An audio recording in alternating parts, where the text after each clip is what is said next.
আসসালামু আলাইকুম। শেখ হাসিনা যে দেশ ছেড়িয়া পলায় গেছে ৩০০ এমপি মন্ত্রী লইয়া, এইটা একটা রেকর্ড করছে। এই রেকর্ড আর কেউ মুছতে পারবো না। যেমন বাংলাদেশে শেখ হাসিনা সবসময় কইতো আওয়ামী লীগ ৭১-এর দেশ স্বাধীন করছে, এইটা বিএনপি জাতীয় পার্টি কোনো দল বাংলাদেশে মেনে নিতে চায় না।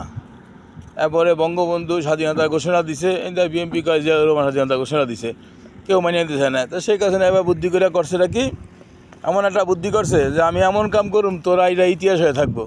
এই জন্য হ্যাঁ বুদ্ধি করিয়া হ্যাঁ ৩০০ এমপি মন্ত্রী লিয়া একেবারে দেশ ছেড়িয়া ফলাইছে। এইবার আর কোনো দল বা কোনো দেশ কইতে পারবো না যে আমরা প্রথমে রেকর্ড করছি। এটা একমাত্র শেখ হাসিনাই কইতে পারবো যে আমি একমাত্র এই রেকর্ড করছি, যে বাংলাদেশে আর কেউ করতে পারে নাই। কারণ স্বাধীনতার ঘোষণা হ্যাঁ বাইরে দিয়েছে, সেইটাও মানি না। ৭১-এ হেরা দেশ স্বাধীন করছে, সেইটাও যখন কেউ মানে না। তাহলে এইবার তো মানতে হইব যে আমি ৩০০ এমপি মন্ত্রী লিয়ে একবারে দেশ ছেড়ে ফলাইছি। এই রেকর্ড একমাত্র শেখ হাসিনারই আছে, আওয়ামী লীগেরই আছে। এই রেকর্ড আর কেউ নেই। এইবার আর এই রেকর্ড আর কেউ ভাঙতে পারবো না।